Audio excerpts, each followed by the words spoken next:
Tripura Info News Update.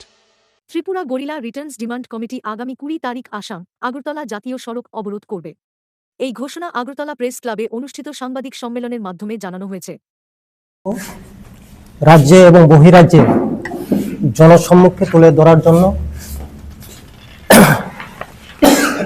সাংবাদিক বন্ধুদেরকে আমার ব্যক্তিগত তরফ থেকে এবং আমার দলের তরফ থেকে আন্তরিক অভিনন্দন জ্ঞাপন করছি। তো আপনারা অবগত আছেন যে 1998 সাল থেকে আমরা এই রাজ্যে শান্তি, সম্প্রীতি, উন্নয়ন, জাতি জনজাতি উভয় অংশের মিলনকে ত্বরান্বিত করার লক্ষ্যে আমরা স্বাভাবিক জীবনে ফিরে আসি এবং অতীতে যে সরকারের আমলে আমাদের বহু আন্দোলনের চাপের ফলে আমাদের এই প্যাকেজ 2007 সালে কেন্দ্র সরকার বরাদ্দ করে। তো আপনারা জানেন 2007 থেকে 2018 অবধি দীর্ঘ 1 দশক সময় বেশি ধরে আমাদের এই স্কিম বিভিন্ন স্কিমের মাধ্যমে পাওয়ার টেলার, ফিশারি, ERDD বিভিন্ন স্কিমের মাধ্যমে সেই সব পরিবারগুলিকে স্বাবলম্বিত করে তোলার লক্ষ্যে চালু ছিল। তো 2018 সালে আপনারা নিজেই জানেন যে এই দেশে করোনা মহামারী রোগের আক্রমণের ফলে সেই স্কিমটি বন্ধ হয়ে যায় এবং পরবর্তী সময়ে এই রাজ্যের উচ্চশিক্ষিত মাননীয় মুখ্যমন্ত্রী প্রফেসর ডক্টর মানিক সাহা আমরা গর্বিত। তো আমরা ওনার সন্নিকটে বারংবার চিঠির মাধ্যমে এবং সেই স্কিমকে পুনরায় চালু করার আবেদন জানিয়ে আমরা কোনো আশ্বাস পাইনি। তো পরবর্তী সময়ে গত 22 ডিসেম্বর আমরা বাধ্য হয়ে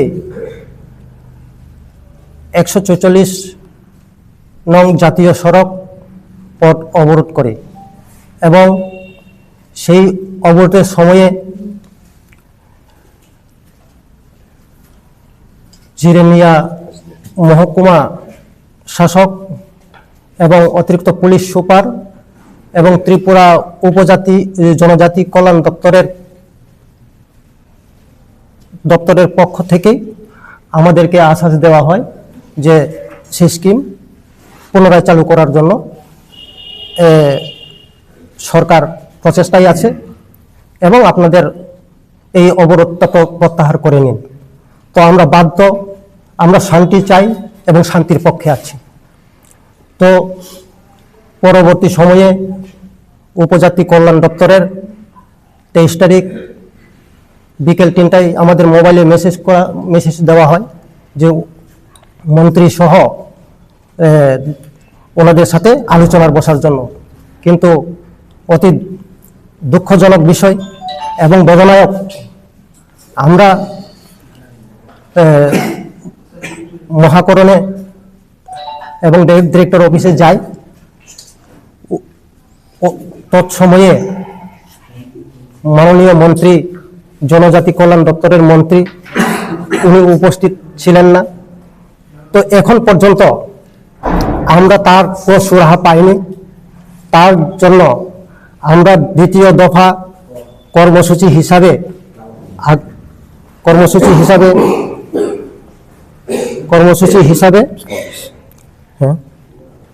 আগামী 20/2/2026 সালে জাতীয় সড়ক এবং রেল সহ আমরা অবরোধ করতে যাচ্ছি। এই রাজ্যের মাননীয় মুখ্যমন্ত্রী এবং এই রাজ্যের দক্ষ মন্ত্রিসভার সদস্যগণ এবং এই রাজ্যের পবিত্র বিধানসভার সদস্যগণকে আমরা বিনম্রভাবে আবেদন করি যে আমাদের সেই স্কিম 2007 সালের যে প্যাকেজ 45 কোটি টাকা, সেই 45 কোটি টাকা 22 কোটি টাকা ইমপ্লিমেন্ট হয়েছে। বকেয়া 23 কোটি টাকা আমাদেরকে পূর্ণ বিবেচনাক্রমে সেই প্রদান করা হয়। কতদিনের জন্য আপনাদের এই অবরোধটা থাকবে? আমরা 3 থেকে 4,500 মতন আছে। কতদিন থাকবে? অনির্দিষ্টকালের জন্য আমাদের সুরাহা যতদিন হচ্ছে না সেতদিন আমরা বন্ধ চালিয়ে যাবো। সুরাহার ভিতরে প্রথম কোনটা দাবি আমাদের 45 কোটি টাকার 23 কোটি বকেয়া টাকা, সেটাকে ইমপ্লিমেন্ট করার জন্য। কতদিন ধরে এটা দেওয়া হচ্ছে? 2018 সালে করোনা রোগের কারণে সেটা বন্ধ হয়ে গেছিল, যাওয়ার পরেও কোনো ইমপ্লিমেন্ট হয়নি। কোন কোন জায়গাটা অবরোধ করবেন? আমরা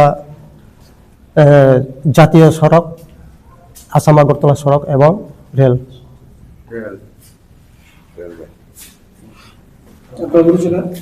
আমি ex JSCC vice president Dhananjay Riya.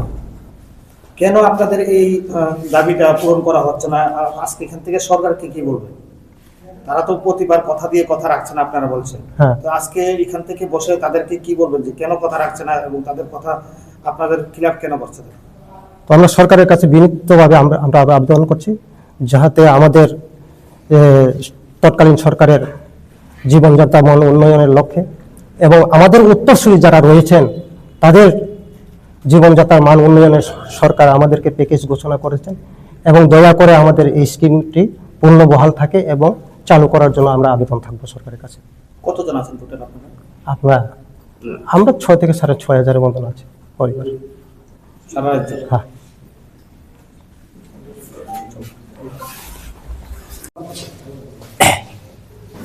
আজকে আমরা আমাদের সারা ত্রিপুরা মিডিয়া ভাই বন্ধুকে সকলকে ধন্যবাদ, অভিনন্দন জানাই। আজকে আমাদের এই প্রাক্তন স্বাভাবিক জীবন ফিরে আসা এই কমিটি গ্রুপ আমাদের মহা বিক্ষোভ এবং দুঃখজনক বিষয় আজকে এই প্রেস, যার কারণে মানে কিছু অংশ আমরা বলতেইব। আজকে আমাদের মূল তথ্য হলো গত কয়েকদিনের আগে ঠিক 22 তারিখ ডিসেম্বর 2025 এই তারিখে প্রাক্তন অর্থ বকেয়া প্রদান সহকারে 3 দফা দাবি আদায়ের আমরা বরমোড়া তথা হাথাই কতর সংলগ্ন এলাকায় রাস্তা অবরোধ করেছিল।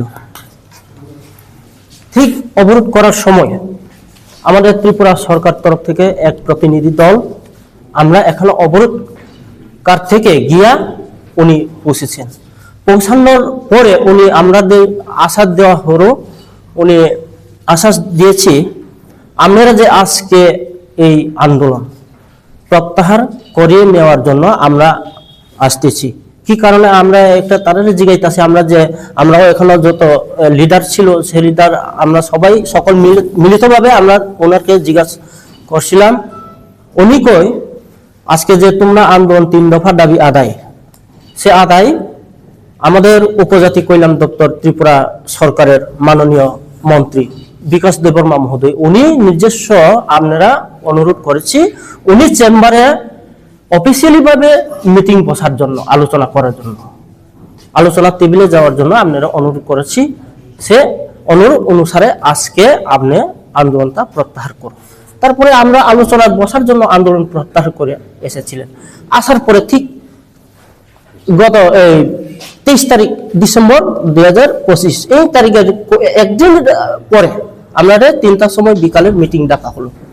মিটিং ডাকার সময় ঠিক আমরা এই রিটার্নিসের ক্ষেত্রে এক প্রতিনিধি দল আমরাও গেছে 5 জন, আমরা লিডার হিসাবে এখানে আলোচনার টেবিলে বসার জন্য 5 প্রতিনিধি গিয়েছি। যাওয়ার পরে 2 মিনিট পরে আমাদের মিনিস্টার সাহেবের এই ট্রাইবাল ওয়েলফেয়ারের ডাইরেক্টর ওনার কাছে আমরা খবর পেয়েছি আজকে আপনারা যে মিটিং ডাকা হলো, মিটিং অ্যারেঞ্জ করা হলো, কিন্তু এই মিটিং আজকে মিনিস্টার সাহেব আসতে পারেনি। যার কারণে কি আমরা বলছি কি কারণে আসতে পারেনি, আর এই মিনিস্টার সাহেব যদি না থাকে তাহলে আমরা কেমনে আলোচনা করব, কার আমরা আশ্বাস দিতে পারবো কেমনে? তাইলে কইছিল আমরা আজকে তো মিনিস্টার সাহেব নাই, উনি এই সামনুতে একটা পার্টি প্রোগ্রাম ছিল, যার কারণে এখানে প্রোগ্রামে গিয়েছে। প্রোগ্রাম থেকে তো আইসারে এরপরে রাস্তা কিছু অসুবিধার কারণে আজকে এখানে উপস্থিত হইনি। তাহলে আমি বলছি ওনাকে, আজকে যদি মিটিংয়ে প্রোগ্রাম হয় তাইলে আপনার মান সম্মানটা একটু বজায় রাখার জন্য আমরা একটু কয়েক ঘন্টা আগে আমরা জানাইতাম আজকে মিটিং হইবে না, মিটিং আজকে যাতে ক্যান্সেল হয়ে যাইব গা, মিনিস্টার সাহেব উপস্থিত থাকতে পারে না। তাইলে তো একটা কথা, মিটিং বসানোর পরে চাটা খাইয়া এরপরে আমরা এত এই মিটিংটা মিস করে দেন। তারপরে আমি অনুরোধ করেছি ডাইরেক্টর সাহেব ওনার কাছে, স্যার আজকে তো মিটিং হইতো না, আজকে মাইনাস টাইনাস কোনো কইরো না, মিটিং হইতো না, যাতে পরবর্তী সময় একটা মিটিং।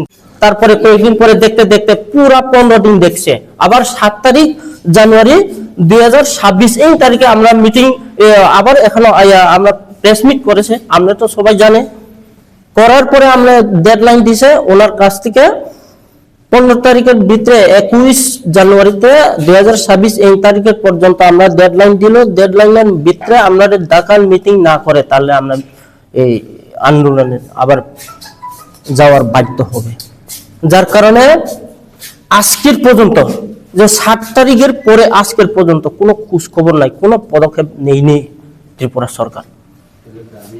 এই কারণে আমরা আজকে মহা বিক্ষোভ ছিল, কারণ আমরা তো মানুষ না, আমরা ভাঙ্গর মতো একজন মিনিস্টার ক্যাবিনেট একজন বিধানসভা সদস্য, একজন ক্যাবিনেট মিনিস্টার মান সম্মান তো কিছু দরকার। আমরা তো মান সম্মান নাই, ঠিক আছে, আমরা তো মানুষই না।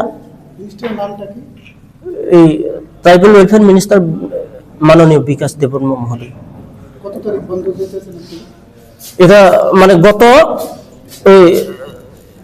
ডিসেম্বর 2025 ডিসেম্বর 22 তারিখে আমরা এই অবরোধ পরে এরপরে 23 তারিখে মিটিং ডাকা হলো আর কি। এই মিটিং এর জন্য আমরা উপস্থিত থাকতে না পারে তাইলে তো আমরা একটা জানাইয়া দাও, আমরা আজকে হইতো না মিটিং, পরবর্তী সময় মিটিং করব, ঠিক আছে, আমরা এটা মানি। কিন্তু পরবর্তী সময় আবার তাইলে এখানে যদি না ডাকিয়া সেরা লগে লগে মিটিং ডাকিয়া সেরা, এরপরে মিটিং আমরা যখন তাইলে অর্ডার অনুসারে মিটিং উপস্থিত হলো, মিটিং উপস্থিত হওয়ার পরে কোনো এমন যে অবস্থা হয়ে গেছে, যার কারণে আজকে মহা বিক্ষোভ। আমরা আগামী 20 তারিখ এখন আবার ডেডলাইন দিব, আগামী 20 তারিখে এই ভিত্তিতে যদি না হয় 20 তারিখে পুরা আসাম আগরতলা লাইফ লাইন অবরোধ করব, এরপরে রেল এই ট্রেন লাইন অবরোধ করব, 2টা জাতীয় সড়ক। এটা তো মোটামুটি আমরা যতটুকু আশ্বাস না দে তখন কিন্তু ট্রাইবাল ওয়েলফেয়ার মিনিস্টার চেম্বারে আমরা বসতো না, এখানে মিটিং হইতো না। ডাইরেক্ট আমাদের ত্রিপুরা মাননীয় মুখ্যমন্ত্রী প্রফেসর ডক্টর মানিক সাহা উনি চেম্বারে আমরা ডাকিয়ে সেরা মিটিং অ্যারেঞ্জ করতেই। যদি না হয় অনির্দিষ্টকাল আমরা মরলে মরক, বাঁচলে বাঁচক, দরকারই নাই। যার কারণে আমরা অনির্দিষ্টকাল আমরা তখন আন্দোলন বাধ্য হয়ে গেছে।